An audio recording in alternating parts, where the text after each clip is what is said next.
Part 2 of why modern warfare is very similar to Brazilian Jiu-Jitsu, or most similar to Brazilian Jiu-Jitsu. Well, also connection. Connection is very interesting. Jiu-Jitsu is the study of connection, and in the modern world, everyone is so connected to each other that you have to understand how this connection works and how this connection can be used against you, how the connection can be used for you, all of this stuff. You have to really understand this.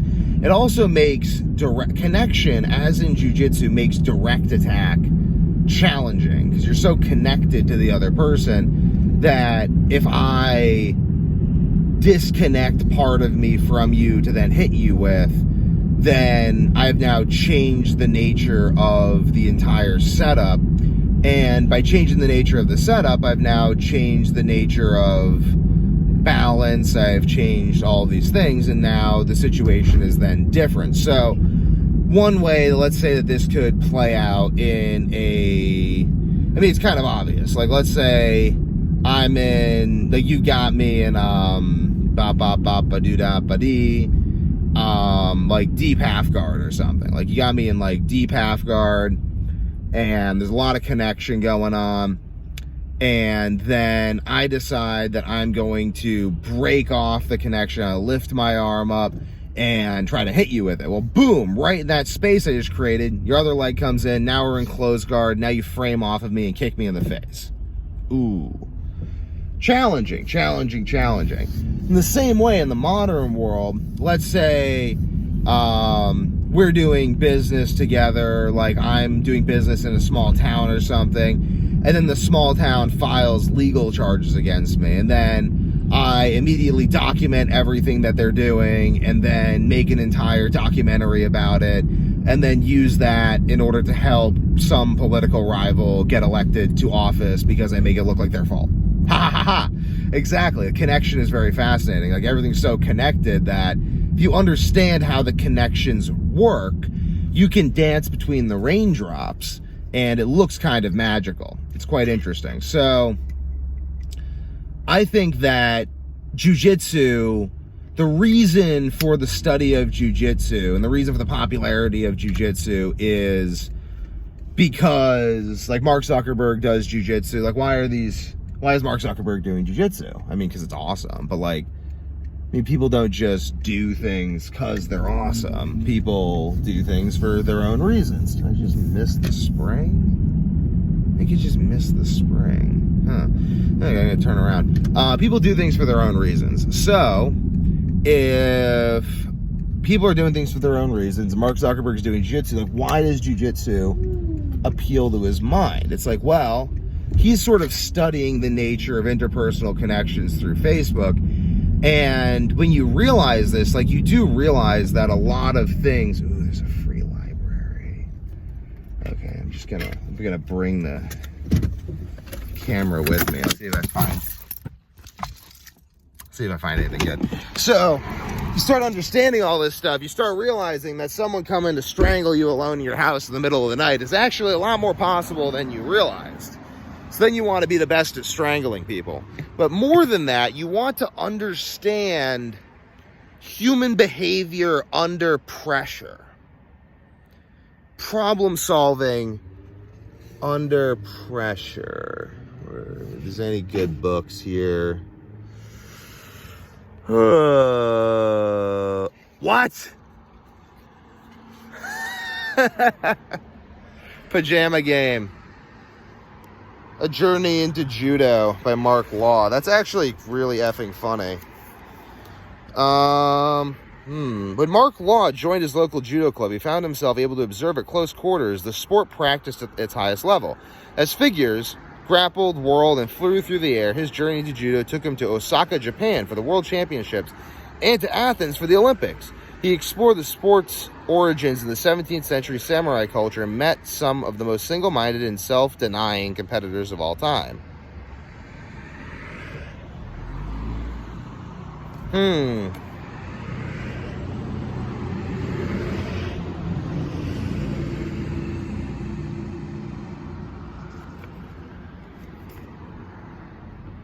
I'll just take it. It's free. Free little library. That's the perk of position. it's in a really good position. I live in New England, so the wealth of people is so great on average that they just have free stuff on the side of the road. They've even glorified it in free little libraries on the side of the road. You can just find like furniture, all this stuff for free. It's amazing. So glad my parents decided to raise me in New England, because like, wow, position, you know. But that's kind of, it's how much this stuff's growing. I just stopped by a random library and there's a book on judo, which is basically jiu-jitsu anyway. So what is this? How is this? Why is this happening? Why are there synchronicities upon synchronicities? Like, what is this? What do we make of it? What we make of it is the human beings are waking up. People are saying, huh, you know, there's stuff going on that I don't quite understand. And it has to do with human behavior. It's like studying chess. Like, why was chess studied for so long? Especially among royalty and stuff, until now I would almost say we've used chess in some, let me use my phone to find this gosh darn spring. We've used chess in many ways to create the logical systems necessary for building the computer systems that now have made it so that people don't enjoy playing chess anymore. Though I don't know. I mean, if I had more time right now, it's not even a time thing. I just prefer doing jiu-jitsu, honestly. Like, I started playing chess as a kid, then I just went to jiu-jitsu because it's better. It integrates you with yourself in a more deep way. So, jailhouse, okay. So,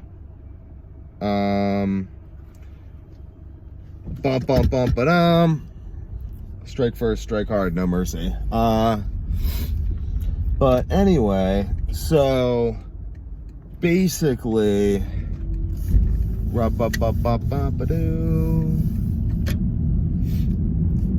maybe I will upload that video of that dude of the spring threatening me, because that was really irritating. It'd be kind of funny. You just upload it. But basically, though,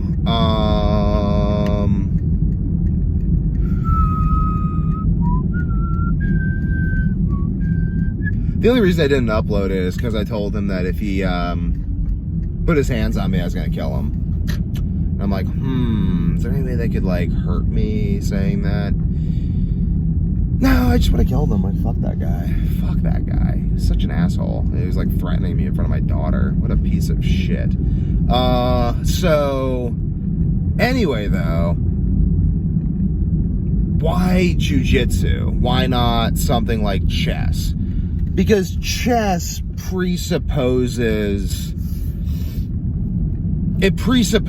things, I guess. I guess chess has too many presuppositions, whereas jiu-jitsu is more variable. So potentially we've developed our minds to the point where chess is no longer the most accurate simulation of warfare. I don't think it is. I don't think chess is the most, especially in a world where you have to work.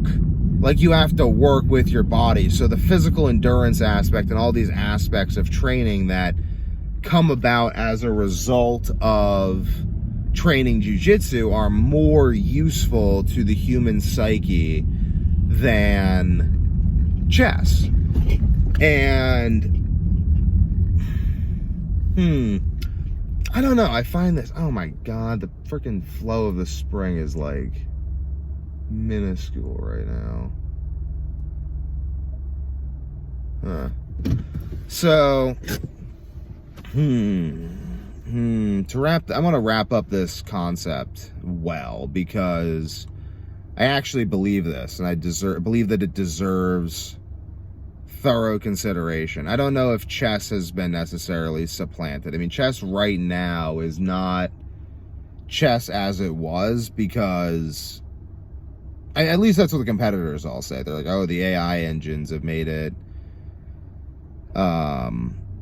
much more challenging to play chess, and a lot of the old systems don't work anymore. But I think that's kind of nonsense. I mean, I don't think these AI engines are destroying us on account of greater processing ability alone. I mean, I think that they're figuring out new principles that govern chess. Like, it's not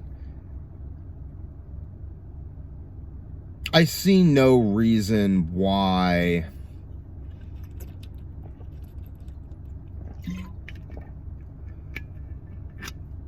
I mean, a real test would be if a human who trained himself against a very advanced chess engine could beat less advanced chess engines. That would be like seeing like what level of chess engine you can be. I'm not doubting that chess engines are the best chess players in the world right now. I simply don't believe that they have exhausted the game. Though maybe they have. I guess now the question really does come down to jiu-jitsu, like decision-making. Jiu-jitsu is a decision-making sport. It's a sport of decision-making. It's physical chess in the deepest sense. It also...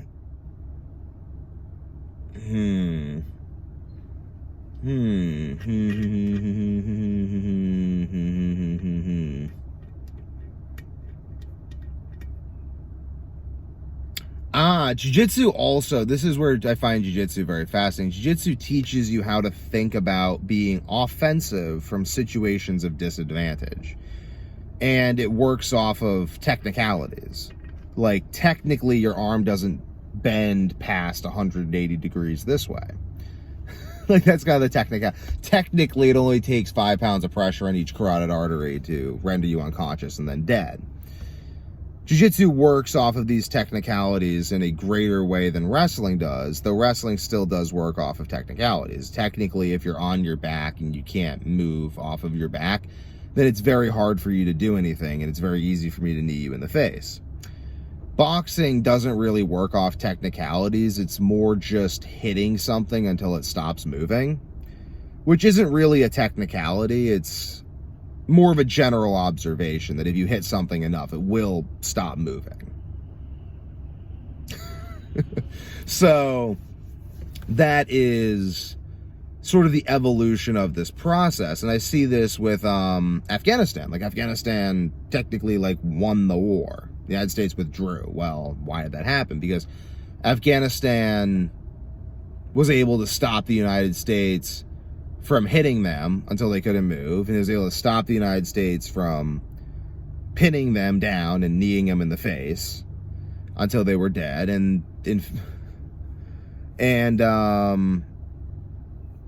fact, Afghanistan was able to position themselves in such a way that the United States felt like it would excessively tax their endurance to continue, so the flow rate's back a little bit. I think that's what the woman in front of me is waiting for.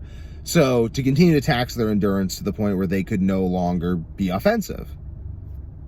And the United States just withdrew because they still had the strength to withdraw. But if the United States had been unable to withdraw, ooh, we'd have seen some back attacks there. This is how I think modern warfare is best conceived, because in this area, essentially legality, like as a business owner, I've really looked into legality. And while my own businesses are all completely legally airtight, I have observed that legality is basically what you can prove in court and can you survive the lawsuit. Not even can you win in court, but just can you survive being sued? Because they can just drag it out forever. It's like, they don't even have to beat you. They'll just sit on you until you can't breathe anymore. And if you're unable to free yourself, tough for you, I guess. And that is where jiu-jitsu is much more useful, because just because you can't move doesn't mean you've lost. And that's what I learned in jiu-jitsu. Like, if you can pin someone in wrestling, they can't move, well, you win. Jiu-jitsu, if you pin someone, they can't move, you haven't won yet. You must finish them. And if in jiu-jitsu you're pinned and you can't move, you haven't lost yet. You must prevent yourself from being finished. And then you find some little disparate part of their body, a wrist, a foot, or something that you can latch onto, and then you latch onto that, and then you twist their alignment. Now they're slightly out of alignment. That's all you're doing. You're just twisting their alignment. What's alignment? What are these jiu-jitsu concepts? You start twisting their alignment. These things work just as well in the Court of Public Appeals or whatever. You start twisting these things. And now they're in a slightly worse position. They're in a slightly worse position. You can't really move yet, but they can't put quite as much crushing pressure on you. And you just keep doing this until you finally improve your position slightly. Now you get your legs in between you and your opponent. That's a useful thing. It's like, take the strongest part of you and stick it between you and them. That is a very interesting, and it works off frames. Like there's like frames.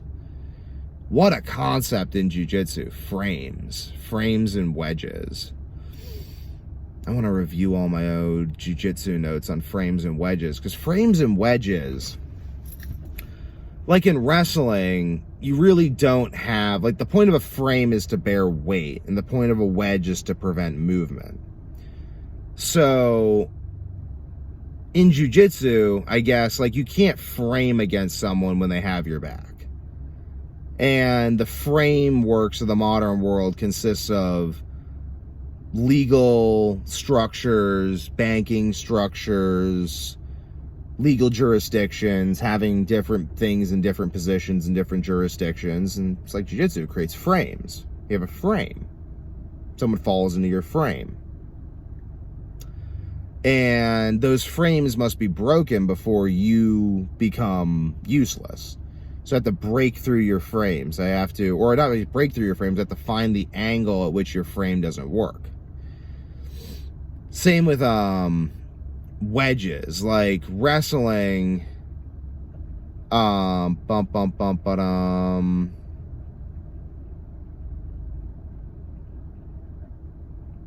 is the difference between frames, wedges, and connection and grips? Because that's one thing I think should be really explored, is like wrestling, you're pinning someone with a half Nelson. Like, what is that?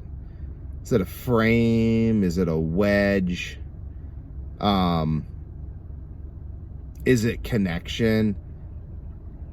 Oh, I guess it literally is like you're becoming a part of their body. It's more so like a frame. But when I extend my arm and I like lock it into you, like I become a part of your body now. And that's where that can be used against me, or that can be used for me. Jiu-Jitsu has that as well with those things. Like anytime limb extension occurs, you're really like, you're reaching out to someone, but you're reaching out in order to make your mass one with their mass. That is really what's going on, is that you're connecting. You're just creating a means of connection. And the connection starts with, it doesn't even have to start with a grip, because like, how does connection work in terms of leg locks?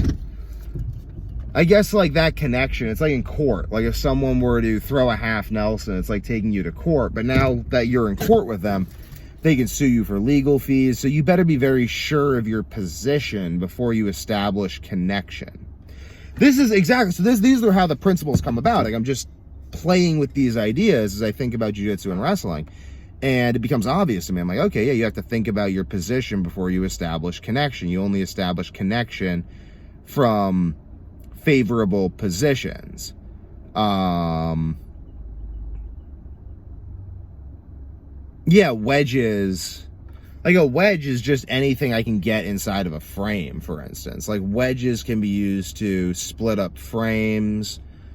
A wedge can be attached. Like let's say someone has me in scarfold and I hook my arm in and I pull it down. Well, this is like a frame and this is the wedge. And I think that that's sort of how these things work. Like the frame and wedge system, thinking of things in terms of frames and wedges. I guess a wedge prevents motion and a frame bears weight. So ultimately, like your knees form wedges in side control, your elbow forms a wedge that keeps the head from moving, your head forms its own wedge. Yeah, that's what these things are. So ultimately, again, like you can understand the world. I think this is a good place to end, because now I've got time to fill up at the spring and I got other stuff to do. You know, just drive the springs to fill up with water because I'm Gonna just want to do jiu-jitsu all the time. I mean, that's really just like, I want to do jiu-jitsu, just want to hike, make videos, read books, eat steak, have quality time with my wife, hang out with my brother. This is the stuff that really like makes me feel jazzed. So I'm gonna end the video at 2025 because that's the year it is. So auf Wiedersehen.